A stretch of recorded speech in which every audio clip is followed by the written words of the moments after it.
कहते हैं मोहब्बत की सबसे खूबसूरत निशानी है ताजमहल, एक ऐसा अजूबा जो संगमरमर में लिपटा एक कहानी कहता है प्यार की, जुदाई की और अमर यादों की। लेकिन दोस्तों, क्या ये वही कहानी है जो हमें सदियों से बताई गई है, या फिर इसके पीछे छुपा कुछ ऐसा राज जिन्हें वक्त के इतिहास के पन्नों में दबा दिया है। कहा जाता है कि इस महल के नीचे 22 ऐसे कमरे थे जो इन्हें बंद करके रखा है। कोई नहीं जानता इसमें क्या है। कुछ लोग कहते हैं कि इसमें पुराने मंदिर थे, तो कुछ इसे एक अद्भुत रहस्य मानते हैं जिसे समझने इंसानों की बस की बात नहीं है। हर पत्थर, हर दीवार पर कुछ न कुछ ऐसी चीज है जो हमें कुछ संदेश देती है। क्या सच में ताजमहल सिर्फ एक मकबरा है, या फिर इसके पीछे छिपा कुछ अनोखी कहानी है जो हमारे इतिहास की दिशा बदल सकती है। तो दोस्तों, आज हम खोलेंगे ताजमहल के उन रहस्यों के दरवाजे जिन्हें सदियों से बंद रखा गया है, जहाँ पर परछाई का एक सवाल बनकर सामने आती है और हर जवाब एक नए रहस्य की शुरुआत देता है। तो फिल्म की शुरुआत होती है 1959 से, जहाँ पर हमें आर्कियोलॉजिस्ट डिपार्टमेंट की एक टीम को दिखाया जाता है जो ताजमहल चेम्बर में जाते हैं, क्योंकि वहाँ कुछ रिनोवेशन का काम चल रहा था। जो 22 कमरे बंद किए गए हैं, तो उनका वहाँ मजदूरों द्वारा मरम्मत चल रहा था।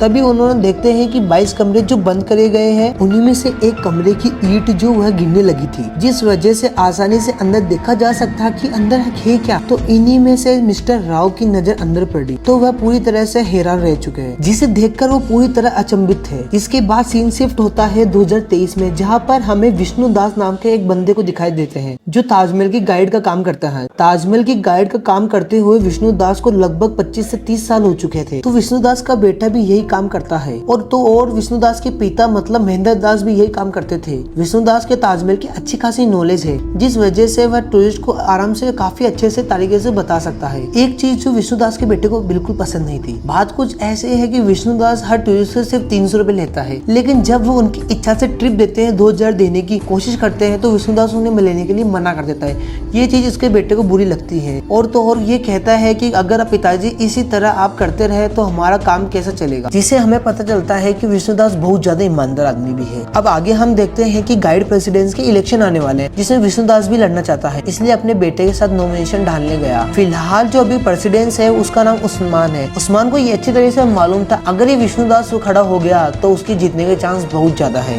क्योंकि विष्णुदास का बैकग्राउंड एकदम क्लीन है, वो ईमानदार है और सभी लोग से बहुत अच्छे से बात करता है। ये सब देखते हुए उस्मान भाई विष्णुदास के पास जाते हैं और विष्णुदास के कहते हैं कि ये इलेक्शन आप ना लड़े। उन्हें ऐसा लग रहा है कि शायद वो हमारे खिलाफ जा रहे हैं। विष्णुदास उसे समझाते हैं कि मैं किसी के खिलाफ नहीं जा रहा हूँ, बल्कि मैं तो बहुत अच्छा काम कर रहा हूँ। इतने सालों से प्रेसिडेंस रहकर शायद आप जो काम नहीं कर पाए, शायद वो मैं कर पाऊंगा। इतने सालों में मैं कहता आ रहा हूँ कि गाइड की सिक्योरिटी के लिए कुछ करना चाहिए, लेकिन अभी तक कुछ ऐसा भी नहीं हुआ। बहुत सारी चीजें हैं जो मुझे करनी है, इसलिए मुझे प्रेसिडेंट बनना होगा, और एक बार गाइड का प्रेसिडेंट बन गया तो मैं सारी चीजें बदल पाऊंगा। तो जल्दी से इलेक्शन होने वाला था, इसलिए विष्णुदास जो है वो इलेक्शन में लग जाता है। उन्हें लग रहा था कि इलेक्शन आराम से जीत सकते हैं। जिसके बाद विष्णुदास जो है वो एक इंटरव्यू देते हैं, जिसमें महिमा नाम की एक लड़की थी जो डॉक्यूमेंट्री वीडियो बना रही थी, और वो ताजमहल के अननोन फैक्ट्स के बारे में जानना चाहती है। इसलिए वो यहाँ पर विष्णुदास का इंटरव्यू लेने, सारी इन्फॉर्मेशन लेने चाहती है। महिमा यहाँ पर विष्णुदास से पुरानी बातें करती है, और कि 1918 के पास में कुछ लोगों ने कार्बन डेटिंग की मांग की थी और उन 22 कमरे को खुलवाने की कोशिश की थी। यही मांग 1980 से पहले थी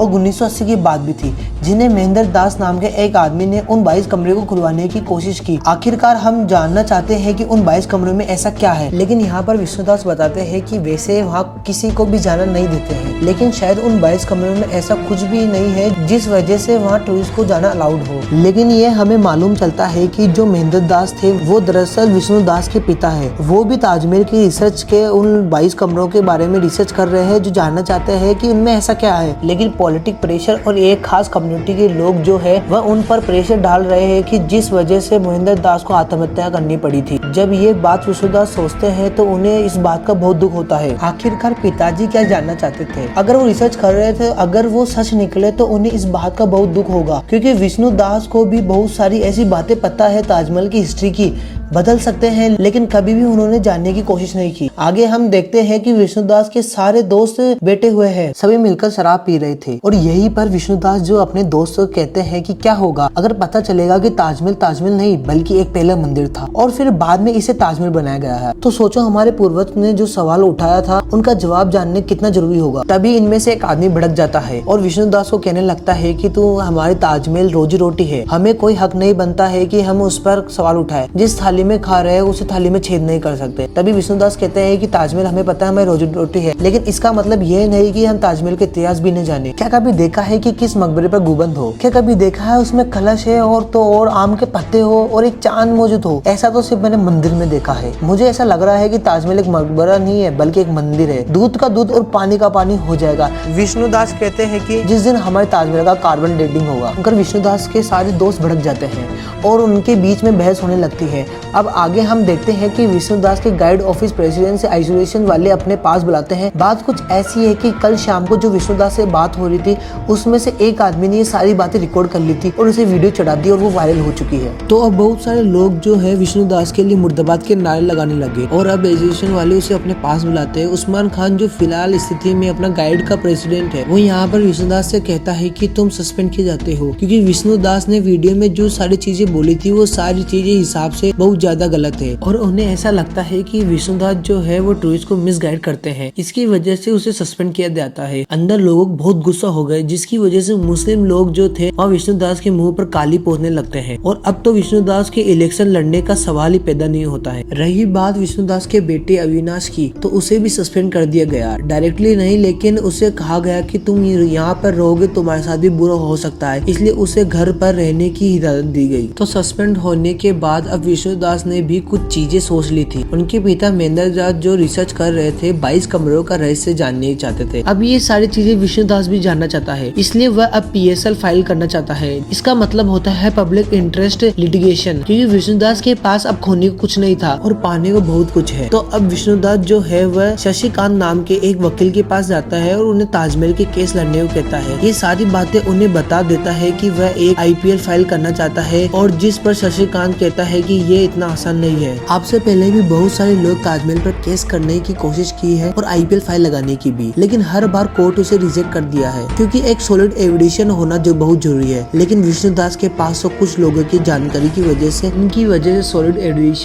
ला सकते हैं। ये महेंद्र दास मतलब अपने पिता के दोस्त के बेटे के पास जाता है और वहाँ से कुछ सॉलिड एविडेंस कलेक्ट कर लेता है और अब वो IPL फाइल करने के लिए पूरा रेडी थे। लेकिन तभी कुछ प्रॉब्लम सामने आ जाती है। बात कुछ ऐसी है कि विष्णुदास के वकील शशिकांत के कुत्ते को कल रात कुछ लोगों ने गोली मारकर हत्या कर दी और एक चिट्ठी भी छोड़कर गए, अगर केस लड़ा तो वही हाल कुत्ते का है जैसा तेरा भी हो सकता है। ये देखकर शशिकांत पूरा डर जाता है और वो जल्दी से विष्णुदास के पास आता है और कहता है कि ये केस वो नहीं लड़ सकता, लेकिन अगर तुम्हारी IPL बहुत स्ट्रॉन्ग है, तुम्हारे केस स्ट्रॉन्ग है, तो ये केस तुम खुद ही लड़ सकते हो। जिस वजह से विष्णुदास ने डिसाइड किया है कि वो केस खुद ही लड़ेगा। तो अब विष्णुदास कोर्ट पहुंचा है और मुर्दाबाद के नारे लगने लगे। दूसरी तरफ हम देखते हैं कि विष्णुदास के अपोजिशन में राशिद खान नाम के वकील थे जो बहुत ज्यादा कॉन्फिडेंट है, क्योंकि उन्हें पता है कि यह PIL फाइल हर बार की तरह एक्सेप्ट नहीं होने वाली, लेकिन शायद विष्णुदास के पास कुछ ऐसी चीज है तो जिसकी वजह से वो एक्सेप्ट हो जाए। तो विष्णुदास कहते हैं कि उनका सबसे पहला सवाल है जो वह आर्कियोलॉजिस्ट से है कि उनके पास ऐसा क्या परिणाम है कि वो ताजमहल शाहजहां ने बनवाया है, और वो एजुकेशन बोर्ड से भी सवाल करते हैं कि आखिरकार उन्हें ताजमहल के इतिहास को किस तरह से लिखा गया है और किस आधार पर वो ताजमहल के इतिहास को पढ़ते हैं। एक सवाल वो गवर्नमेंट के लिए भी है कि आखिरकार ताजमहल के नीचे 22 कमरों में ऐसा क्या है जिसे वह छुपा रहे हैं, क्योंकि विष्णुदास का मानना यह है कि अच्छा भविष्य के लिए अतीत की गलतियां और सच दोनों जरूरी है। तो विष्णुदास का सीधा पॉइंट यह है कि ताजमहल शाहजहां ने नहीं बनवाया पाया, बल्कि किसी हिंदू राजा के महल को रेनोवेट करके उसे मकबरा बना दिया। लेकिन अदालत फैक्ट जानना चाहती है, तो विष्णुदास अदालत को कुछ फोटोज बताते हुए कहते हैं कि ताजमहल के बाहरी कॉरिडोर में बहुत सारे कैमरे हैं, जिनमें किचन है, गेस्ट रूम है और तो और गौशाला भी है। तो इन सब का एक मकबरे में क्या काम है? क्या शाहजहां दूध पीते थे? और तो और एक म्यूजियम रूम भी था, उसमें क्या शाहजहां मुजरा देखते थे? इसके बाद विष्णुदास ताजमहल के ऊपर की गुम्बद की फोटो बताते हुए कहते हैं कि गुम्बद के ऊपर एक कलश है, नारियल है और आम के पत्ते हैं और तो और चांद भी है जो कि शिव जी के माथे पर होता है, कि हमें त्रिशूल के रूप में दिखाई पड़ता है और त्रिशूल तो सनातन धर्म का प्रतीक है। ऐसा आज तक नहीं देखा है कि किसी मकबरे के ऊपर इतनी सारी वैदिक चीजें हो। तो विष्णुदास के फैक्ट्स को देखते हुए अदालत अपना फैसला लेती है। विष्णुदास की PIL फाइल को एक्सेप्ट किया जाता है और तो और एजुकेशन बोर्ड, हिस्टोरियन और आर्कियोलॉजिस्ट को नोटिस भेजा जाता है और अगली हियरिंग में ताजमहल से जुड़े सारे दस्तावेज और सबूत को पेश करना होगा। तो इस तरह से विष्णुदास की VIS एक्सेप्ट हो चुकी है। बहुत बड़ी बात है, आज तक कभी भी नहीं हुआ, ये पहली बार हुआ है। अब अगली हियरिंग स्टार्ट होती है,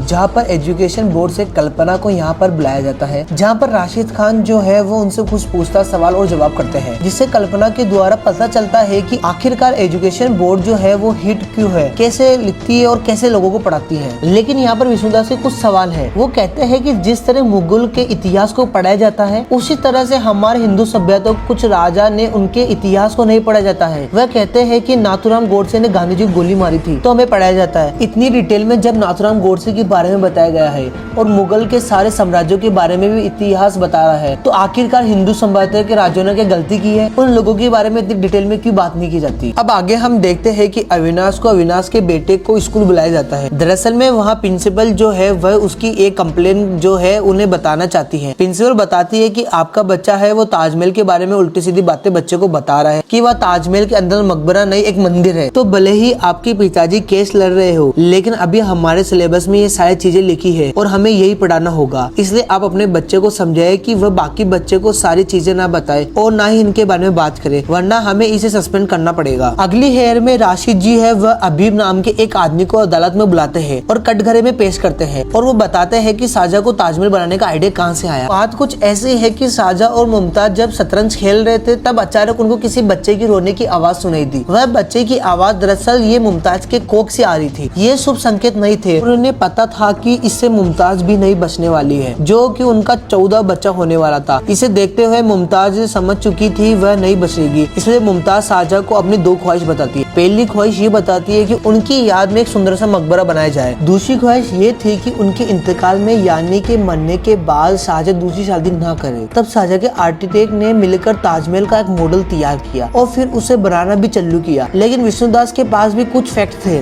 उन्हें बताया कि दरअसल में ताजमहल जिस जगह पर बनाया गया है, अब हमें ये नहीं मालूम है कि जय सिंह के महल को ही रिनोवेट करा के ताजमहल बनाया गया है। फिर ताजमहल को शाहजहां ने फाउंडर से कैसे बनाया? बल्कि राशिद बताता है कि शाहजहां ने ताजमहल का निर्माण जो है वो फाउंडर से स्टार्ट किया था, जिसके सबूत इनके पास है। बात कुछ ऐसी कि फ्रेंच का एक ट्रेवल जेवी ट्रेवल ने अपनी बुक में साफ साफ लिखा है। उस बुक का नाम है ट्रेवल्स ऑफ इंडिया। उस बुक में ट्रेवल ने लिखा है कि जब वह भारत आया था तो ताजमहल का निर्माण होना स्टार्ट हुआ था। उसने ताजमहल को शुरुआत से बनते हुए भी देखा और खत्म होते भी देखा। लेकिन यहाँ पर विष्णुदास के पास कुछ फैक्ट है। उन्हें कहा कि ट्रेवर जो है वो पहली बार 1940 में इंडिया आया था, लेकिन ताजमहल का निर्माण होना स्टार्ट तो हो गया था 1932 से। ट्रेवर ने अपनी बुक में ये भी लिखा था कि उसने ताजमहल को पूरा बनते हुए मतलब कि लास्ट का जो काम चल रहा था वो देखा। ये भी सरासर झूठ है कि ट्रेवर तो दूसरी बार इंडिया 1965 में आया था, जबकि ताजमहल का काम तो पूरा 1954 में हो चुका था। लेकिन राशिद खान के पास कुछ सबूत है और उन्हें बताया कि दरअसल में 1951 से 1954 तक ट्रेवर जो है वह इंडिया में ही थे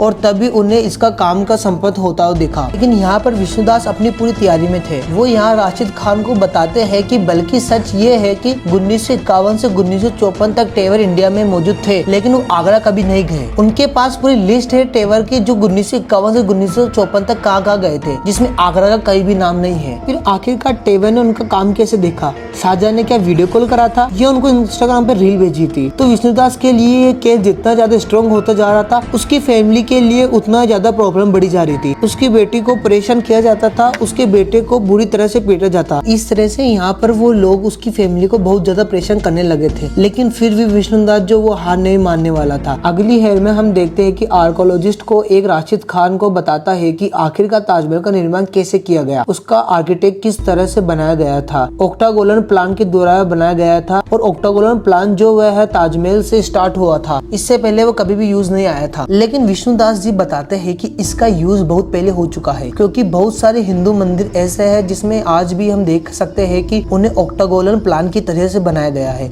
जिसका निर्माण लगभग 1100 ईस्वी के आसपास हुआ था। मतलब कि ताजमहल बनने से लगभग 400 से 500 साल पहले। जिसके बाद राशिद खान जो है वह कुछ और एविडेंस पेश करते हैं, ऐसे एविडेंस जिसके यहाँ केस को और ज्यादा स्ट्रॉन्ग बना सकते हैं। वो शाहजहां के द्वारा दी गई फरमानों की लिस्ट यहाँ पर लेकर आते हैं, जिन्हें भी बीकानेर से आकाई से निकाले हैं, जिसमें फरमाना की पूरी लिस्ट थी। पहली फरमाना उन्हें 21 जनवरी 1932 में जय सिंह को भेजा था, जिसमें उन्हें लिखा था कि हमारे बहुत सारे मजदूर हैं जो वह संगमरमर लेकर आ रहे हैं, इसलिए उन्हें डिस्टर्ब ना किया जाए, मतलब कि उनके रास्ते ब्लॉक नहीं किए जाए। इस तरह से उन्हें 1934 में भी भेजा गया था फरमाना और 1937 में भी, जिससे यह क्लियर हो जाता है कि 1932 में ही ताजमहल का निर्माण स्टार्ट हुआ था। और ये सारे फरमान जय सिंह के लिए लिखे गए थे, जिन्हें कोई आपत्ति नहीं थी। लेकिन अभी फिलहाल तो विष्णुदास के पास कुछ कहने बताने को नहीं है, इसलिए उन्हें फरमानों को स्टडी करने के लिए थोड़ा सा टाइम चाहिए। रात को एवरेगे शशिकांत जो है वह विष्णुदास के एक आदमी के पास जाता है और पता चलता है कि ये बूढ़ा आदमी 1959 में ताजमहल के चेंबर में गया था और उसने वहाँ वो सारी चीजें देखी थी जो हमने फिल्म की शुरुआत में दिखाई थी, जिसका नाम मिस्टर राव है। मिस्टर राव कहते हैं कि वो कोर्ट में पेश जरूर होंगे, जो भी उन्हें वहाँ देखा था वो सारी चीजें बताएंगे। लेकिन उस्मान भाई के लोग को ये बात पता चली, वो उसको धमका दिया और अब मिस्टर राव कोर्ट को आने से पलट जाते हैं। लेकिन फिर भी विष्णुदास को कोई फर्क नहीं पड़ता क्योंकि उसने ये सारी चीजें स्टडी कर ली थी। अदालत में बताया कि मैंने फरमानों को ठीक से पढ़ा। तीनों फरमाने जो कि राशिद खान ने हमें बताया है वो फरमाने जरूर जय सिंह के लिए थी, लेकिन उन फरमानों में ये कहीं भी नहीं लिखा गया था कि सारी चीजें जैसे कि वो ताजमहल के लिए मंगाई जा रही थी, संगमरमर और बहुत सारी चीजें और बहुत सारे मजदूर को बुलाया गया था, क्योंकि फरमानों में कहीं भी नहीं लिखा था कि ताजमहल को बनाने के लिए ये सारी चीजों की जरूरत पड़ी थी। राशिद खान बताते हैं कि शाहजहां के शासन काल में गोल्डन ईन ऑफ द मुगल एम्पायर कहा जाता था। वो सेकुलर थे और सभी के बारे में सोचते थे और तभी तो मुगल एम्पायर के सबसे ज्यादा अमीर और सबसे ज्यादा शक्तिशाली भी थे। लेकिन विष्णुदास बताते कि हमें कोई बुक में पढ़ा था जिसमें साफ साफ लिखा था कि गोल्डन ऑफ ईरा नहीं बल्कि शाहजहां के शासन काल में बीमारी थी, महामारी थी और भूख मरी थी। और कोई बुक में ये भी बताते हैं कि ताजमहल मकबरा बनाने के लिए उस समय चंदा भी लिया गया था। जिसके बाद विष्णुदास बताते हैं कि 1981 में पीटर विलियमसन ने ताजमहल को दरवाजे की लकड़ी के कार्बन डेटिंग की थी। वो दरवाजा दरअसल ये यमुना की नदी के किनारे पर मौजूद था। तो जब उस लकड़ी की कार्बन डेटिंग की गई तो पता चला कि वह लकड़ी दरअसल में ताजमहल बनने से 300 साल पुरानी थी। लेकिन पीटर विलियमसन की विदाउट परमिशन के ये सब कुछ नहीं किया था बल्कि इल्लीगल रूप में किया था, इसलिए इसे रिकॉर्ड नहीं किया गया है, इसलिए इसे फैक्ट में भी नहीं जोड़ा जाता। अगर उनके पास कोई एविडेंस है जिससे कि पता लग जाए कैसे कि पीटर विलियमसन ने किसी के सामने लकड़ी के टुकड़े को लिया था तब वह मान सकते हैं। तो विष्णुदास के पास ऐसा भी सबूत है क्योंकि उसका महिमा मदद कर रही थी। दरअसल में पीटर विलियमसन की पत्नी सेंड्रा अभी भी जिंदा है और पीटर विलियमसन के साथ सेंड्रा भी ताजमहल गई थी। उनके सामने ही लकड़ी के टुकड़े को लिया गया था। तो सेंड्रा बताती है कि वह तो फिलहाल इंडिया नहीं आ सकती है, लेकिन एक और आदमी था जो कि अभी भी इंडिया में ही मौजूद है, वो हमारे साथ ही गया था, जिसका नाम योगी भट्ट है जो कि देहरादून में रहता है। तो यहाँ पर हमारे विष्णुदास जो है देहरादून जाते हैं और योगी भट्ट से मिलते हैं और उन्हें तुरंत ही लेकर आने लगते हैं। लेकिन तभी बीच रास्ते में बहुत सारे लोग मिल जाते हैं जो कि उस्मान खान के लोग थे और वो योगेश भट्ट को अपने कब्जे में ले लेते हैं। तो विष्णुदास के पास सिर्फ योगेश भट्ट ही था जो उसका सबसे बड़ा सबूत था, लेकिन अब उसे किडनैप कर लिया गया है। लेकिन इससे भी यहाँ पर विष्णुदास को कोई फर्क नहीं पड़ता है, क्योंकि जब कोर्ट की हियरिंग हुई तो यहाँ पर विष्णुदास ने सारा खुलासा कर दिया था। उन्हें मालूम था कि योगेश भट्ट को किडनैप किया जा सकता है, इसलिए उन्होंने एक सेटअप पहले से तैयार करा था। जिस योगेश भट्ट को वो मिले थे, जिस योगेश भट्ट को अपने साथ लेके आ गए थे, दरअसल में वो एक और था, वो पुलिस वाला था जिसके साथ आ रहे थे। योगेश भट्ट को तो उन्होंने सही सलामत अपने साथ लेकर आ चुके थे, जिसके बारे में किसी को भी नहीं पता चला था। जज साहब कहते हैं कि अगर इन सब के पीछे राशिद खान जी का अगर आपका हाथ निकला तो आप पे स्ट्रिक्ट एक्शन लिया जाएगा। तो योगेश भट्ट कटघरे में आते हैं और वह पूरी अदालत को बताते हैं कि 1980 में हम लोग ताजमहल के चेंबर में गए थे, जब 22 के 22 कमरे पूरी तरह से बंद थे, उन्हें ईंट के बंद कर दिया गया था। हमारे साथ पीटर विलियमसन थे, उनकी वाइफ सेंड्रो भी थी, महेंद्र दास थे और मिस्टर रॉय भी मौजूद थे। पीटर विलियमसन के एक इच्छा जारी की कि वह इस ताजमहल की कार्बन डेटिंग करना चाहते हैं। वही यमुना नदी के किनारे पर खड़े हुए थे, तब उन्हें ताजमहल के किनारे वाले गेट से एक लकड़ी का टुकड़ा निकालकर योगेश भट्ट ने पीटर विलियमसन को दिया था। तो जब पीटर विलियमसन इस कार्बन डेटिंग को पता चला, ये लकड़ी का टुकड़ा मतलब कि वह दरवाजा जो है लगभग 1359 ईस्वी का है और 1959 में मिस्टर रो ने भी उस चेंबर मतलब कि 22 कमरे में एक ऐसे कमरे के अंदर अष्टवासु की मूर्ति भी देखी थी। जब उन्हें आर्कोलॉजिस्ट को बताया तो आर्कोलॉजिस्ट ने कहा कि जिस तरह दरवाजे ईंट से बंद है वैसे अपना मुंह बंद रख लो। और 1980 के बाद में जब कार्बन डेटिंग से पता चला कि ताजमहल से 300 साल पुराने दरवाजे है तो सरकार ने इन दरवाजे को निकलवा दिया। राशिद खान यहाँ पर योगेश भट्ट से कहते हैं कि आखिरकार हम आपकी बात कैसे मान ले। योगेश भट्ट कहते हैं कि सेंड्रा विलियमसन जो पीटर की विलियमसन की बेटी है उस समय वो हमारे साथ मौजूद थी और वह अभी भी जिंदा है और आप उससे सवाल भी पूछ सकते हो। अब राशिद खान अपना फाइनल स्टेटमेंट देते हैं और कहते हैं कि अगर ताजमहल को हिंदू मंदिर के रूप में बदल दिया जाए, अगर यहाँ पर साबित हो सकता है कि मंदिर को सरकार को नुकसान होगा, लाखों लोग बेरोजगार हो जाएंगे, जिसके इसकी घर उनका नुकसान होगा,